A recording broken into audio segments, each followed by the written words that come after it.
할렐루야. 반갑습니다. 지난 시간에 이어서 오늘도 신약 성경 마태복음 25장 이제 시작합니다.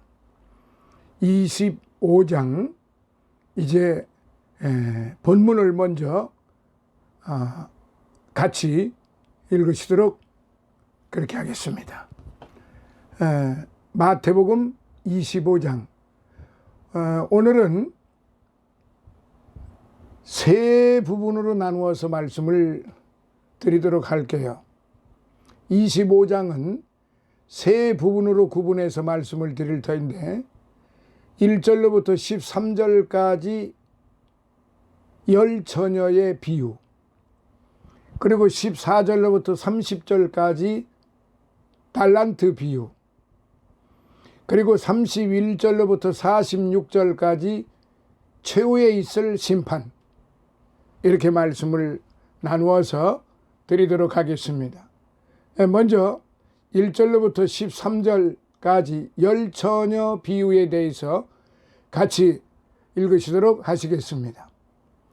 그때의 천국은 마치 등을 들고 신랑을 맞으러 나간 열 처녀와 같다 하리니 그 중에 5은 미련하고 5은 슬기 있는지라 미련한 자들은 등을 가지되 기름을 가지지 아니하고 슬기 있는 자들은 그릇에 기름을 담아 등과 함께 가져갔더니 신랑이 더디 오므로 다 졸며 잘세 밤중에 소리가 나되 보라 신랑이로다 맞으러 나오매 하매 이에 그 처녀들이 다 일어나 등을 준비할세 미련한 자들이 슬기 있는 자들에게 이르되 우리 등불이 꺼져가니 너희 기름을 좀 나눠달라 하거늘 슬기 있는 자들이 대답하여 가로되 우리와 너희의 쓰기에 다 부족할까 하노니 차라리 파는 자들에게 가서 너희 쓸 것을 사라 하니 저희가 사러 간 동안에 신랑이 오므로 예비하였던 자들은 함께 혼인잔치에 들어가고 문은 닫힌지라 그 후에 남은 처녀들이 와서 가로되 주여 주여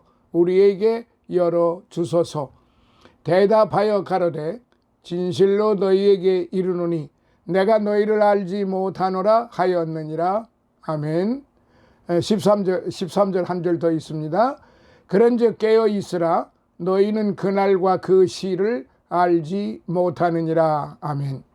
자, 1절로부터 13절까지 먼저 성구를 각 절을 좀 살펴보도록 하겠습니다. 그때 주님께서 재림하시는 때를 가리키죠. 사건과 사건, 장과 장을 연결할 때 즐겨 사용하는 마태의 관용적 표현입니다. 등, 람파다스라고 말합니다. 이 등불 켜는 등을 기름이 담긴 그릇에 심지를 적시어 불을 밝히는 등불입니다. 이 등은 밤에 길을 밝게 하기 위해 긴 막대의 한쪽 끝에 매달아 사용하였어요. 열 처녀 이스라엘에서 결혼은 대단한 경사였으며 피로연은 일주일간이나 계속됩니다. 신랑이 신부를 데려오기 위해 신부 집으로 갈 때 신부의 친구들이 신랑을 맞이하는데 본문의 열 처녀는 바로 이 신부의 친구들을 가리킵니다. 이 결혼식의 특징은 신부 측이 방심한 틈을 타서 행하는 것이었기에 열 처녀들은 언제라도 신랑을 맞을 준비가 되어 있어야만 했습니다. 여기서 신부의 친구들은 신자를 상징하고 신랑은 그리스도를 상징을 합니다. 한편 이 비유는 예수님의 순환주간 중 화요일에 성전에서 주신 말씀입니다. 순환주간에 일어난 일들을 요일별로 살펴보면 다음과 같습니다. 안식일에 벳바게에 도착 21장 1절, 주일 예루살렘 입성 21장 2절로부터 11절, 월요일 성전 정화 무화과 나무 저주 21장 12절로부터 22절, 화요일 성전에서 가르치심 21장 23절로부터 25절, 그리고 23절하고 25장 46절이고요. 기름 부음을 받으심 수요일 기름 부음을 받으심 26장 1절로부터 16절, 유다의 배반도 있습니다. 목요일 최후의 만찬 26장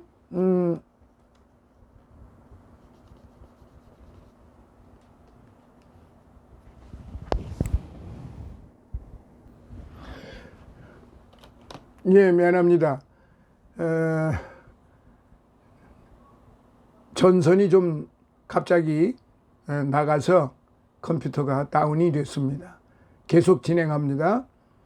목요일 최후의 만찬 26장 17절로부터 30절, 금요일 겟세마네 기도, 체포, 재판, 십자가의 죽으심 26장 31절, 27장 61절, 토요일 무덤에 계심 27장 62절로부터 66절, 주일 부활하심 28장.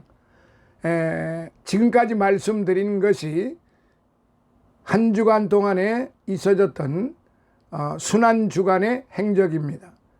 자, 2절 미련하고 모라이라는 말입니다. 미련하다는 말은 모라이라는 말인데 우둔하고 분별력이 없다는 뜻입니다.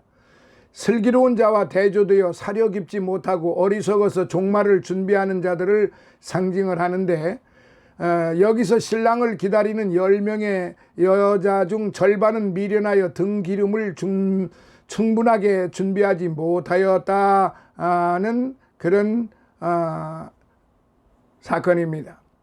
이런 사실은 주님의 재림을 사모하며 이를 기다리는 성도들 가운데 주의 재림을 충분하고 성실하게 준비하지 못하는 자들이 있음을 보여줍니다. 3절 등을 기름을 가지지 아니하고, 여기서 등은 시각적 측면의 각종 신앙 행위를 말하는데 봉사, 구제, 선교 등을 의미하고, 기름은 내적 측면의 신앙 행위를, 즉 하나님과의 신령한 교제, 거룩, 경건, 성령의 내주 등입니다. 그것을 바로 의미하죠. 따라서 지혜로운 신앙 생활이라고 하는 것은 둘 중 하나의 지우침이 아니요 등과 기름을 함께 준비하여 예수님 재림 시에 있을 복된 잔치에 함께 참여하는 것을 말하는 것입니다. 4절 슬기 있는 자 프로니모이, 슬기 있는 자 프로니모이라고 하는데, 이에 해당하는 형용사 프로니모스는 세심한, 사려 깊은이라는 뜻입니다. 따라서 슬기 있는 자란 세심하고 사려가 깊어서 매사에 빈틈없고 준비성이 철저한 자를 일컬습니다.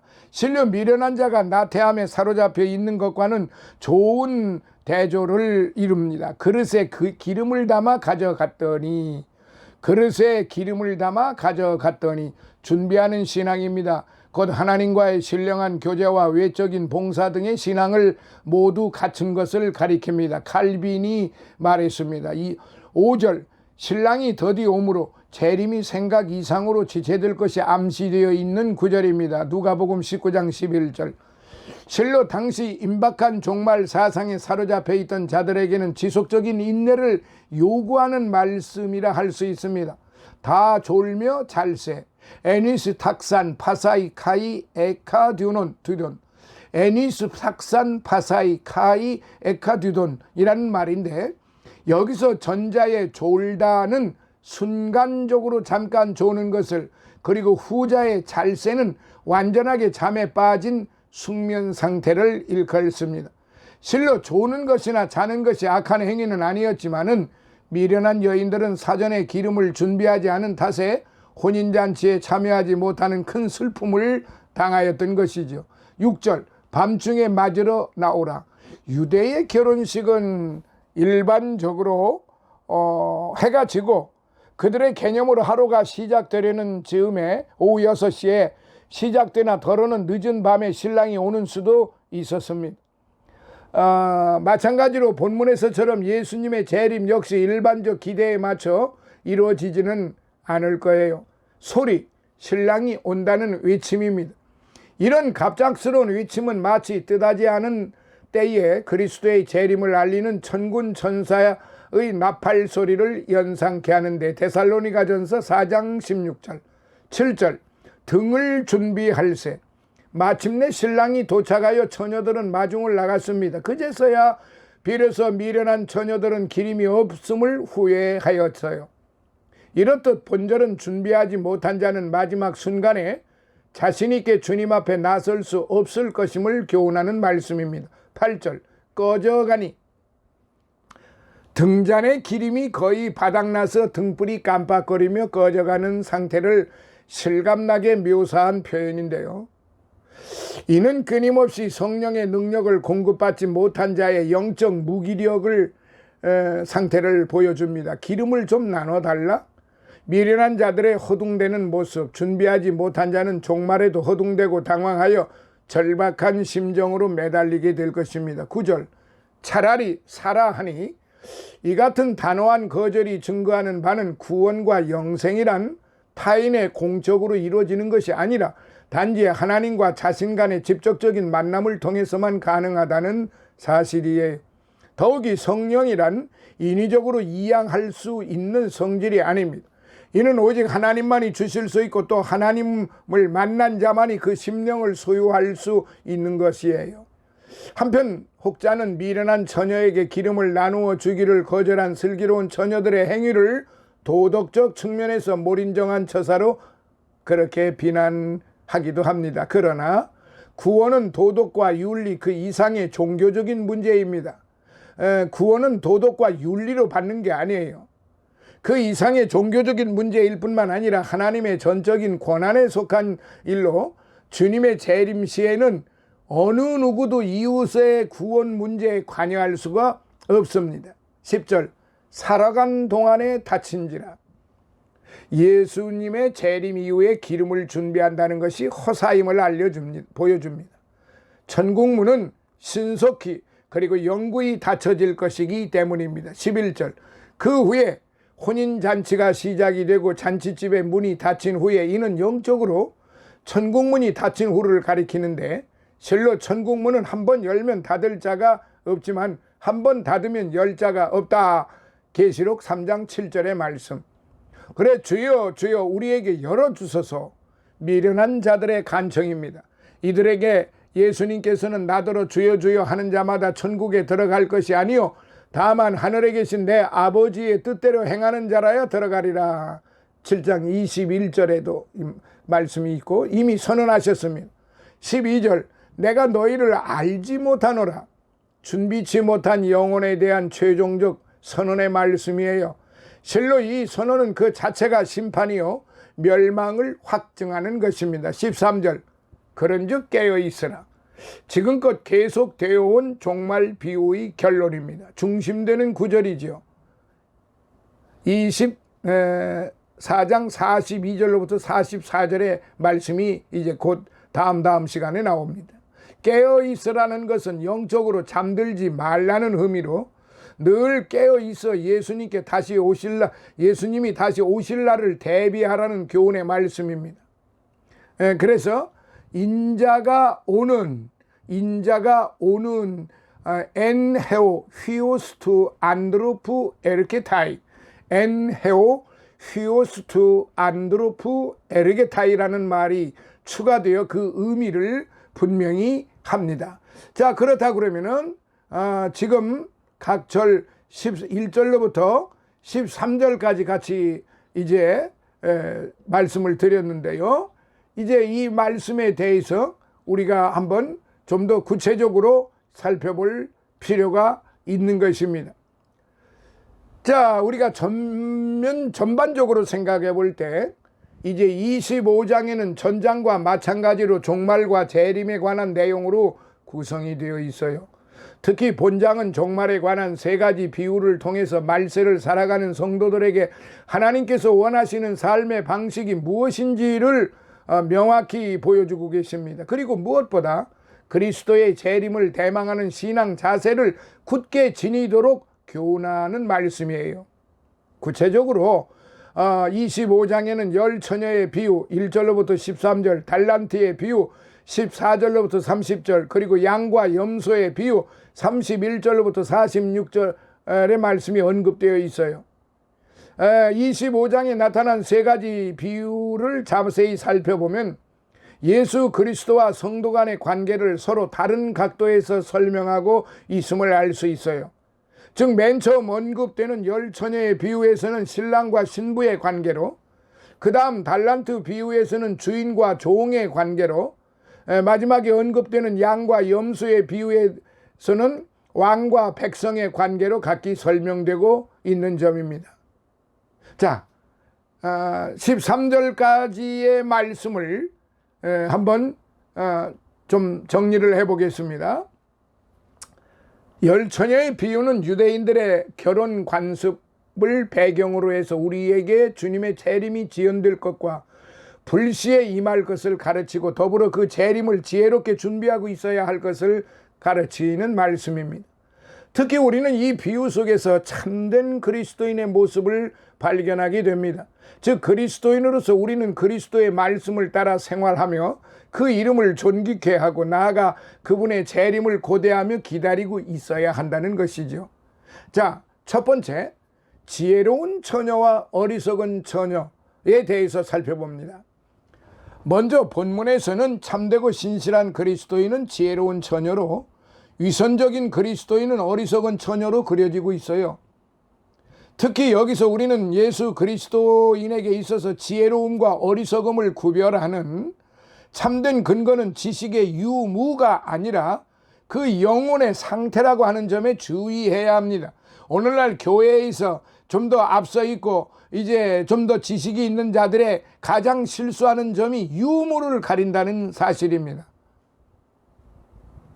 유무를 가린다고 할 때 그의 그 지식이라든가 그의 환경이라든가 그의 명예라든가 그의 무슨 권세라든가 그의 무슨 생활의 그 어떤 형편이라든가 이런 것을 전반적으로 따지게 됩니다. 어느 학교를 나왔는지, 좀 더 구체적으로 말씀드리면은 무슨 서울대학교 철학과를 나왔든지 경제학과를 나왔다든지 서울대학교 무슨 과를 나왔다든지 하면은 신학대학을 나온 것보다, 신학대학원을 나온 것보다, 신학 박사 학위를 받은 것보다 훨씬 더 앞서 있다는 사실이에요. 이건 뭐가 잘못돼도 한참 잘못되어 있어요. 이게 지금 우리 한국 교회의 현실이에요. 서울대학교뿐만 아니에요. 연세대 나오고 고려대 나오고 적어도 그 소위 A급에 속하는 그런 대학에 좋은 과를 나온 사람들은 성경을 공부한 신학 공부를 한 사람보다도, 근데 그런 일반 대학을 못 나오고 그저 대학원만 나온 사람하고 이렇게 대비를 할 때 일반 대학을 나온 사람을 훨씬 더 쳐준다는 사실입니다. 좀 속된 표현이지만은, 근데 속되게 하고 있어요. 제가 속된 표현으로 쳐준다고 말씀드린 것처럼 세상의 지식을 더 가지고 있는 사람에게 점수를 더 많이 준다 이 말이에요. 그리고 어떤 교회에서 자라났느냐, 누구 밑에서 자라났느냐, 누가 추천을 했느냐, 그게 더 앞서 있다는 말이에요. 이 사람의 믿음이 더 앞서 있지를 않아요. 이 사람이 이제 그 청빙 받은 목사가 그가 성경 말씀 뿐만 아니라 성령에 충만하고 기도가 충만하고 은혜가 충만하고 은사가 충만하고 그의 성품이 온화하고 순전하는 것을 먼저 보는 게 아니라 그가 어떠한 대학을 나왔고 어떤 학위를 받았고 미국의 어떤 대학에 갔다 왔는지, 참으로 한탄스러운 일이죠. 과거로부터 이거는 계속 그렇게 이어져 왔던 것인데 다 그런 것만은 아니에요. 근데 대략 약 한 70~80%가 다 그렇습니다. 그러니까 거의 다라고 해도 과언은 아닌데 그 다가 아닌데도 있다고 하는 것이니까 그분들은 오해하지 마시기 바랍니다. 하나님의 종을 청빙을 하는 데 있어서 세상의 학문을 보고 그의 그 배경을 보고 뽑는다고 하는 것은 우리 하나님을 못 오가는 거예요. 그러면 이런 반론이 있을 거예요. 그가 좀 더 많이 배운 사람이 좋지 않겠느냐? 그의 배경이 좀 더 좋은 사람이 좋지 않겠느냐? 그가 외국의 신학대학을 외국의 대학을 나와서 좀 더 견문이 넓지 않느냐? 천천만의 말씀 만만의 콩떡이 올시라. 제가 이렇게 속된 표현을 하는 이유 중에 하나가 속된 짓거리들을 하고 있기 때문에 제가 이런 표현을 하는 거예요. 사랑하시는 성도 여러분, 하나님의 종을 청빙하는데 무엇으로, 어디를 보고 어떤 기준으로 하나님의 종을 청빙을 해야 합니까? 진짜 썩어빠진 일들이, 통탄스러운 일들이 우리 한국 교회 내에서 끊임없이 자행되고 있다는 사실, 하나님이 이걸 기뻐하시겠습니까?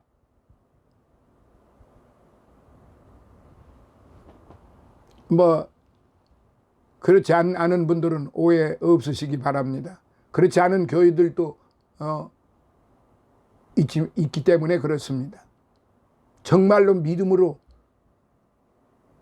그의 믿음의 목사인지 성령이 충만한 목사인지, 사도행전 2장을 한번 보세요.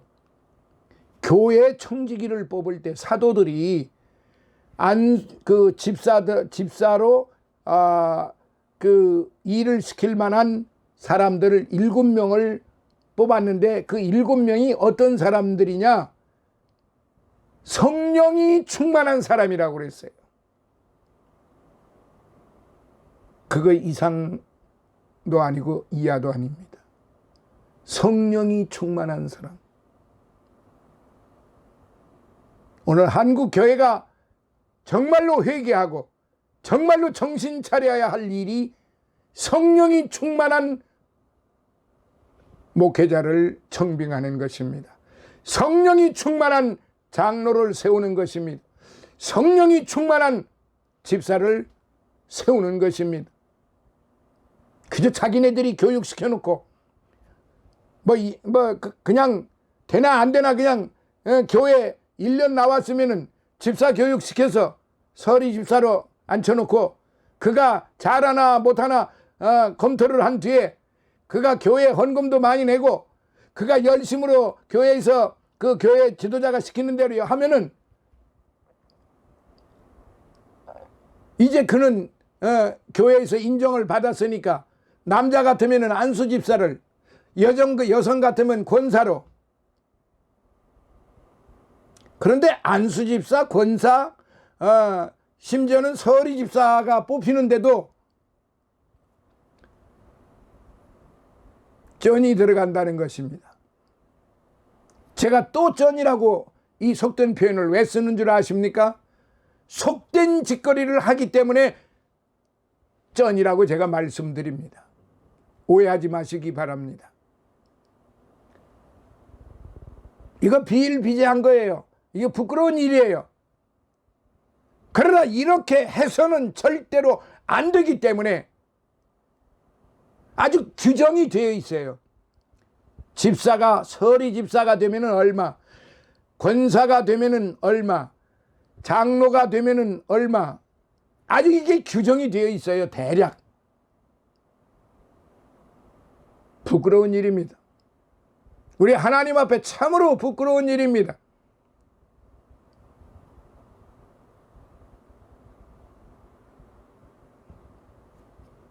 그렇게 내고 된 사람들이나 내라고 한 사람들이 아니라고, 이거는 죄의 일이라고 항변을 하겠지요. 그건 제가 사실은 정죄할 일은 아닙니다. 우리 주님이 내려다보시고 불꽃 같은 눈초리로 다 내려다보시고 일거수일투족을 다 내려다보시고 실을하게 하나 머리털 하나도 다 세시는 분이시기 때문에 그분이 다 알고 계신다 이 말이에요. 진정 현실에서 맞이하는 각종 시련들을 극복하고 맡겨진 사역을 계속해 나가기 위해서는 성령이 충만한 사람이어야 하는 것입니다. 어떤 외형적인 신앙 고백이 아니라 그 근원이 되는 지혜와 마음의 결단이 필요한 거예요. 하지만 지혜롭지 못한 사람들은 그 마음에 거룩한 하나님의 뜻을 순종하려는 생각도 없고 날마다 새롭게 하시는 성령님께도 마음의 자리를 내어주질 않습니다. 그러나 빛의 자녀들인 우리는 선한 행실을 통하여 많은 사람들 앞에 빛을 비추어야 하는 것입니다. 하지만 우리 마음에 하나님과 이웃에 대한 사랑, 예수 그리스도에 대한 믿음이 없을 뿐만 아니라 이러한 사랑과 믿음을 유지시켜주는 어떤 확고하고 분명한 원칙이 세워져 있지 않는다면 우리는 빛을 비출 수도 없고 설령 비춘다고 하더라도 흐리멍텅한 것입니다. 빛을 발할 수 있는 빛이 아니에요. 그것은 오래 갈 수가 없습니다. 자, 두 번째, 더디 오시는 신랑. 본문에 따르면 신랑은 그 이유가 밝혀져 있지 않으나 많은 사람들이 기대했던 시각보다 훨씬 더디 오게 되었습니다. 5절, 그리하여 신랑을 기다리던 처녀들은 모두 다 졸며 잠을 자고 말았지요. 한편 여기서 나타나고 있는 이러한 딜레이, 지연은 우리가 신앙을 고백하고 실제적으로 회심을 한 사건과 예수 그리스도께서 사람들을 죽음으로부터 구원해 주시고 세상을 심판하시기 위하여 다시 오시는 사건 사이에 있을 시간적인 간격을 상징하는 거예요. 즉 우리는 우리가 생각하는 시간적인 관념으로 볼 때 주께서 더디 오시는 것 같지만 주께서 정해놓으신 시간에서 볼 때는 절대로 더디 오시는 것이 아님을 알아야 합니다. 우리가 더디 온다고 생각을 하는 거지 주님이 정해놓으신 그 시간에 오시기 때문에 주님은 절대로 더디 오시는 분이 아니에요. 우리가 오라 한다고 그래서 그 주님이 오시는 분이 아니에요. 주님이 정하신 시간에 맞춰서 오시기 때문에. 근데 그 시간과 시각을 아무도 몰라요. 근데 괜히 쥐가 하나님처럼 자신이 하나님처럼 오늘 우리 한국 교회에서 교주 노릇하는 목사들이, 교주 노릇하는 사람들이 얼마나 많이 있는지 모릅니다. 불쌍한 사람들이에요. 그 사람들은 주님과는 상관이 없는 사람들이에요. 자기가 주님 노릇하는 것이고 자기가 하나님 노릇하고 자기가 모든 것을 다 받기를 원하는 사람이에요. 지식의 말씀으로 하나님의 말씀을 전하는 사람, 이거 다 허무맹랑한 사람들이에요. 명예로, 권세로, 재물로 하나님을 섬기는 사람, 목회하는 사람, 교회 관리하는 사람, 목사 된 사람, 장로 된 사람, 권사 된 사람, 안수집사 된 사람, 이 모두가 다 허망한 일이에요. 자기가 하고자 하면은 아무런 소용이 없어요. 뭔가 열심히 하는 것 같으나 기름 준비가 안 돼 있다 이 말이에요. 기름이 무엇입니까? 상징적으로 기름은 성령입니다. 성령의 충만함이 없다 이 말이에요. 뭐 기도 열심히 한다고 그래가지고 그게 성령 충만한 거 아니에요. 교회 헌금 많이 한다고 그래서 그게 성령 충만한 거 아니에요. 사도행전 2장을 똑바로 보셔야 됩니다. 사도행전 2장에 성령 충만한 사람이 어떤 사람이 성령 충만한 사람인가를 정확하게 기록이 되어 있습니다.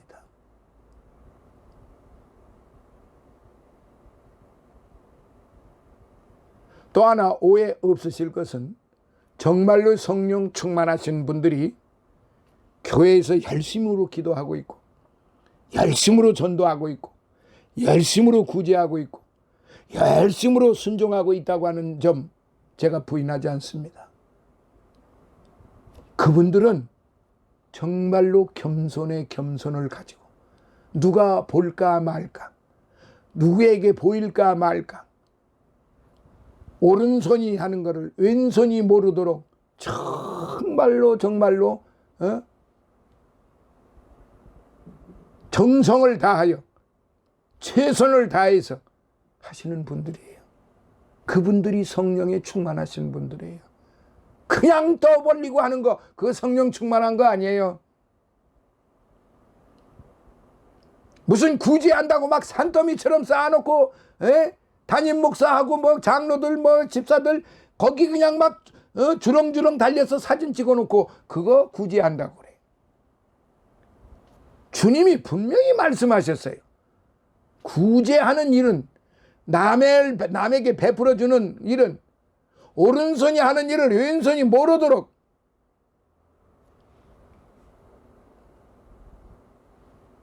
사실 한 곳에 이렇게 오른손과 왼손이 붙어 있는데 오른손이 일을 하는데 왼손이 모를 리가 있겠어요? 이 말씀은 그만큼 모르도록 겸손하게 은밀하게 하라는 거예요. 은밀하게. 다 나타내 보이고 막 산더미처럼 쌓아놓고 사진 찍어서 여기저기 다 돌리고 신문에 내고 뭐 그냥 유튜브에 나오고 인터넷 막 다 나온다 이 말이에요. 그거 하나님 보시기에 절대로 온당한 짓거리가 아닙니다. 기름이 없어요. 뭔가를 하는 것 같은데 그들이 준비해 놓은 기름이 없어요. 정작 주님이 신랑이 오실 때 기름이 없어서 등불을 밝히지를 못해요. 성령 충만함이 없어서 주님을 영접지 못한다는 말이에요. 정신 차려 깨어 기도해야 됩니다. 정신 차려. 이제 사도 바울 선생이 데살로니가전서 5장 16, 17, 18 늘 제가 말씀드리는 거지만은 항상 기뻐하라. 누구를 위해서? 주의 영광을 위해서. 쉬지 말고 기도하라. 누구에게 기도합니까? 주님과 더불어 수시로 무시로 우리의 생명이 존속하는 한 끊임없이 주님과 호흡을 해야 된다 이 말이에요. 그리고 항상 감사하라. 범사에 감사하라. 그런데 그게 그리스도 안에 있는 너희를 향하신 하나님의 뜻이라고 그랬어요. 제가 지금까지 말씀드린 게 거짓이 아니지 않습니까? 그러니까 오늘 저와 여러분들은 이 세상을 살아오면서 지금까지 살아오면서 실수를 많이 했어요. 잘못을 많이 범했어요. 입의 말, 마음의 생각, 육신의 행동으로 우리는 너무나도 잘못한 게 많아요. 그러기 때문에 저도 똑같은 사람이었기에 이렇게 말씀을 드리는 겁니다. 잘못된 거는 잘못됐다고 사죄를 해야 됩니다. 하나님 앞에 회개해야 합니다. 그래야만 성령 충만의 등불이 사전에 다 준비가 되는 겁니다. 성령 충만하지 않으면 기름을 준비를 못해요. 우리는 성령으로 준비해야 돼. 그래서 주님께서 말씀하시기를 내가 너희들을 도와줄 보혜사 성령을 보내주리라. 성령이 너희들을 인도하리라. 성령이 너희들을 보호하리라. 그런데 성령은 다 내팽개쳐놓고 저희들끼리 뭐가 그렇게 잘났다고. 사랑하시는 성도 여러분, 오늘 이 말씀을 생각하면서 정말 우리는 깊이 생각을 해야 합니다. 세 번째, 잠이 든 처녀들. 한편 신랑이 생각보다 늦게 오자 지혜로운 처녀들까지도 비록 등불은 계속 켜두고 있었지만 그만 잠이 들고 말았어요. 이처럼 실제로도 많은 그리스도인들은 게으르고 나태해져서 세림에 대한 준비를 제대로 하지 못하고 있어요. 그리스도인들 중에는 밝게 켜놓은 등불처럼 외형적으로는 화려한 신앙 고백을 하는 등의 그리스도인으로서의 의무를 다하는 사람이 있어요. 하지만 실제로 그 내면에 있어서 영적으로 깨어있지 못하고 더구나 자신들의 기대에 어긋난다고 해서 주의 재림에 전혀 대비하지 않는 자들이 있을 수 있는 것입니다. 자, 네 번째, 밤중에 전해진 놀라운 소식. 그런데 밤중에 놀라운 소식이 전달되었어요. 신랑이 왔으니 맞으러 나오라는 것입니다. 6절. 신랑을 맞으러 나오라는 말씀은 준비하고 있는 사람들을 부르는 소리입니다. 그리고 자고 있는 신부들을 깨우는 소리예요. 이와 같이 오늘날 복음, 즉 주께서 오셨다는 것과 그분을 만나러 가라는 소식은 잠든 영혼을 깨우는 각성의 소리인 것입니다. 사랑하시는 성도 여러분, 이제 그 25-1편 시간이 좀 경과가 된 것으로 다음 2편에서 25-2편에서 계속